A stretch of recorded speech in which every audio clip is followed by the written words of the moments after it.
Dahil Lunes na naman ngayon, so day off ko. So, syempre, tapos na ako maglinis ng kwarto.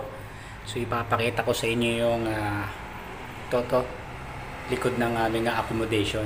Ayan. So, ayun yung mga pananim namin na gulay. Diyan. Mayroon kaming patola, tapos ayun, parda. So, syempre, pag day off namin, gulay day. So, may naispatan akong dalawang bunga ng patola. Ayun, dalawa. Isa, dalawa. Ayun, parang kita nyo Pero may naispatan ako dalawa. So, syempre, kukunin natin yan. At yan ang iluluto natin ngayong araw ng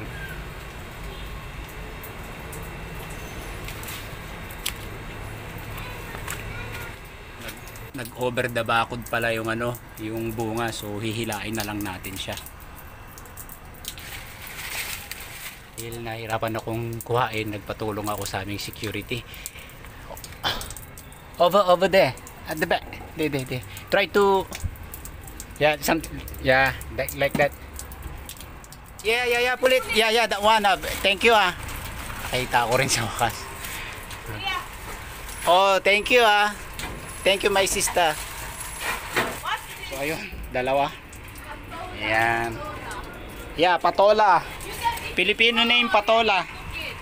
This one is very delicious.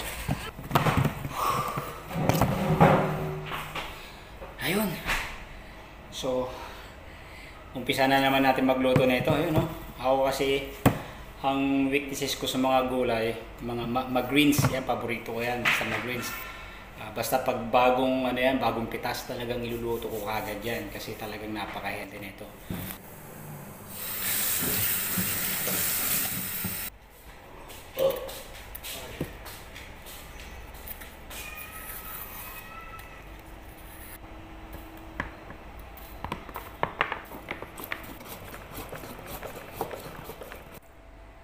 So ayan, ready na yung ating patola. So ito yung natin, simple lang, onion and garlic. Then pork belly, and then syempre yung sotanghon. So yun, umpisa na tayo. So ayan, habang nagluluto naman tayo, nakasalang yung ating labahan sa washing machine. Sarap. Hindi ko na nilagyan ng asin kasi yung magic sarap, malasa na. Gusto ko sa sa sahog yung gisado talaga, yung ganyang kulay, Yan, bago ko lagyan ng sabaw.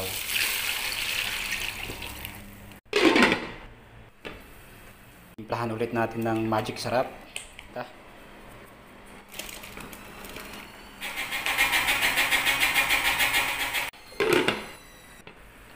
Ayun, ang sarap na ng amoy.